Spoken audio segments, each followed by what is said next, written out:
जय सिया राम। भगवान हमारे हैं ऐसा विश्वास हो जाना, बस यहीं से भगवंतता प्रारंभ हो जाती है, भक्ति प्रारंभ हो जाती है। आप विचार करो, जिसको आप स्वयं मान लेते हो ये शरीर हमारा है, संसार हमारा है, पुत्र हमारा है, आदि आदि बहुत सारी चीज़ें, तो माना हुआ संबंध तब तक नहीं मिटता जब तक हम ये हमारा नहीं है ऐसा नहीं मान लेते। भगवान वास्तव में हमारे हैं, हम माने तो हमारे हैं, नहीं माने तो हमारे हैं, जाने तो हमारे हैं और ना जाने तो भी हमारे हैं। हम हमारे दिखे तो भी हमारे हैं, हम न दिखे तो भी भगवान हमारे ही हैं। क्यों? क्योंकि हम सब जितने भी जीव हैं अंश हैं, उस सनातन ब्रह्म के अंश हैं, भगवान अंशी हैं। तो ये जो संबंध है ये तो हमेशा रहेगा, संसार का आवागमन तो होता ही रहेगा।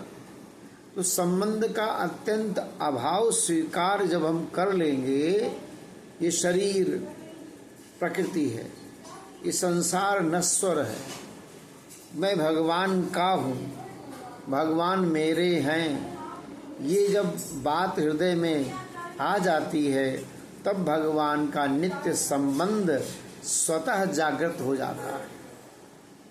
और ऐसी स्थिति में फिर भगवान का स्मरण नित्य निरंतर बना रहता है। फिर वो भक्त की श्रेणी में आ जाता है। फिर वो कहता है, जित बिछड़ा में तित ही बैठूं, जो ही पहना में सोई ही पहनूं, और मेरी उनकी प्रीति पुरानी, बेचे तो बिक जाऊं। भक्त फिर भगवान के आश्रित हो जाता है और भगवान फिर उस भक्त को भगवान ही बना देते हैं। जो जानई सोई देहि जनाई, ओ जानत तुमहि होई जाई। सारी नदियाँ समुद्र में मिलती हैं, तब कोई नहीं कहता कि गंगा का पानी है, यमुना का है, नर्मदा का है, तब सब सागर कहते हैं। अब वो सागर जल बन गया। ऐसे सारे अंश परमात्मा में जाकर मिल जाते हैं, सब ब्रह्म बन जाते हैं। हम सब उस ब्रह्म के अंश हैं।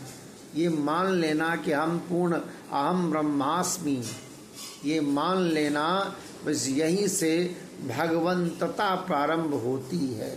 भगवान का नित्य हर क्षण स्मरण बना रहता है, याद बनी रहती है। और जब याद रहती है तो याद को उल्टो तो उधर से दया आ जाती है। आप याद करते हो तो भगवान दया कर देते हैं। जय सिया राम।